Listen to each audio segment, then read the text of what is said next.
मयंक जी, फिरोजपुर से। राधे राधे महाराज जी। महाराज जी, आपके श्री मुख से सुना है कि गृहस्थ में रहते हुए भी निरंतर नाम जप और धर्म पूर्वक जीवन जीकर भगवत प्राप्ति हो सकती है। महाराज जी, मैंने आपके जीवन के बारे में भी सुना है कि आपका जीवन अत्यंत कठिन रहा है, भिक्षा से जीवन यापन और कठोर तपस्या रही है, जबकि आप चाहते तो गृहस्थ में रहकर भी भजन कर सकते। तो मेरा जिज्ञासा है कि जब गृहस्थ में रहकर ही भजन संभव है तो अनेक संतजन संन्यास मार्ग क्यों अपनाते हैं और इतना कष्टपूर्ण जीवन क्यों जीते हैं? हाँ, क्योंकि गृहस्थ में रहकर आप स्वयं भगवत प्राप्ति कर सकते हैं, लेकिन दूसरों को कराने की सामर्थ्य आप में नहीं है। और विरक्त में रह करके लोक को भगवत प्राप्ति कराने की सामर्थ्य है। एक दो व्यक्ति की नहीं, मम भक्ति युक्तो भुवनम पुनातु।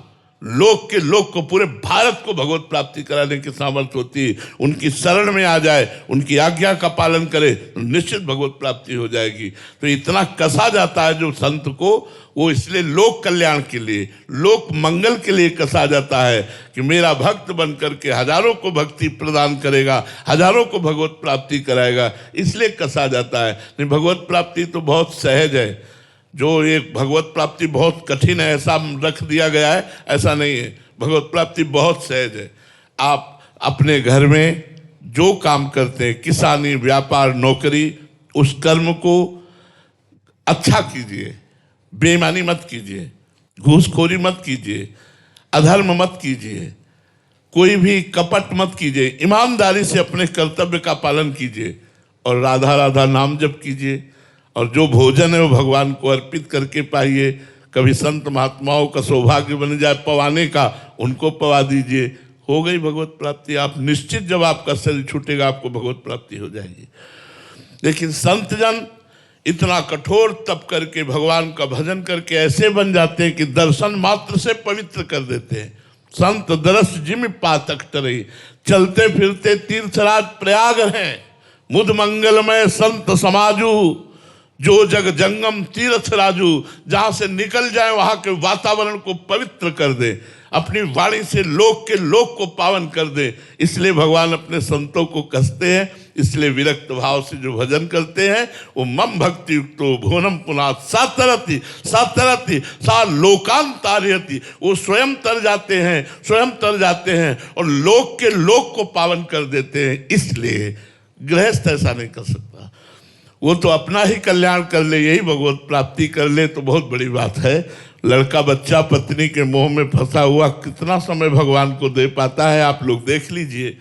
हम लोग बचपन से लेकर के, जागरण से लेकर के सुषुप्ति तक, जन्म से लेकर मृत्यु तक पूरा प्रयास रखते हैं कि एक क्षण के लिए भी भगवान का विस्मरण न हो। और उसका फल ये होगा कि लाखों लोग भगवत प्राप्त हो जाएंगे, लाखों लोगों के हृदय का परिवर्तन हो जाएगा, लाखों लोगों का मंगल हो जाएगा।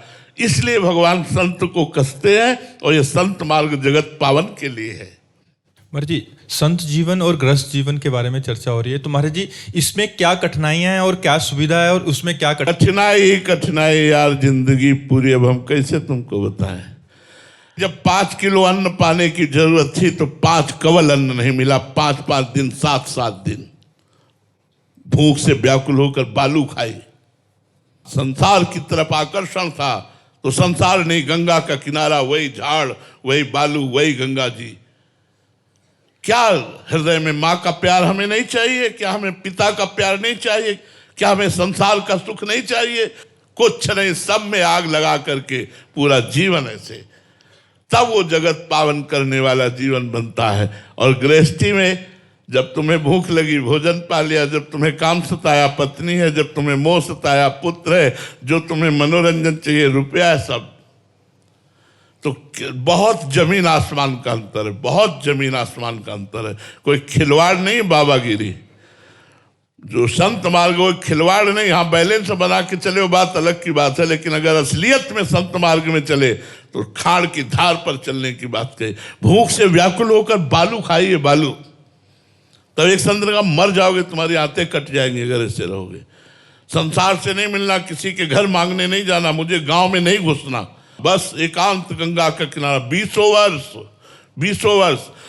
तो संत जीवन बनाने के लिए अपने को तपाना होता है, कसना होता है, झोंकना होता है कष्टों में। आज जब हमारे खाने की व्यवस्था है तो भोजन करने लायक नहीं रहे, किडनी फेल हो गई। जब खाने लायक थे तो भोजन नहीं था। भगवान की लीला देखो, आज जब सब सुविधा है, पानी भी छक के पीना हमारे लिए अलाउ नहीं है। डायलिसिस शरीर को पानी भी एक लिमिट से मिलता है, भोजन की तो बात जाने दो। तो महाराज जी आपको लगता नहीं पूरा जीवन कष्ट में ही व्यतीत हो गया? अरे हमारा पूरा जीवन जिस आनंद में व्यतीत हुआ, ब्रह्मा को भी नहीं मिला।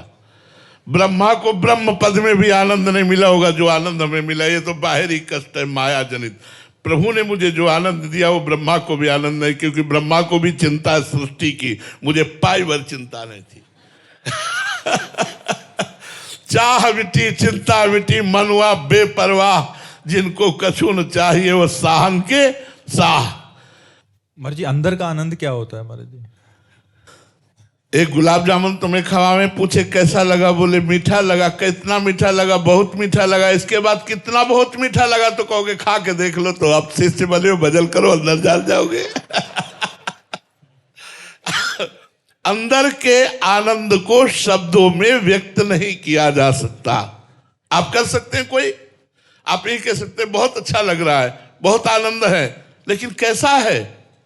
अब आप बोलो तो आप कहोगे ऐसा अनुभव करके देख लो। ये तो अनुभव का है, अनुभव गम में भजे जी संता, इसको बताए नहीं। आपसे सच्ची कहता हूं, 24 घंटे में आनंद में मस्त रहता हूं। इतना आनंद स्वस्थ शरीर को भी नहीं होगा जितना आनंद मुझे है।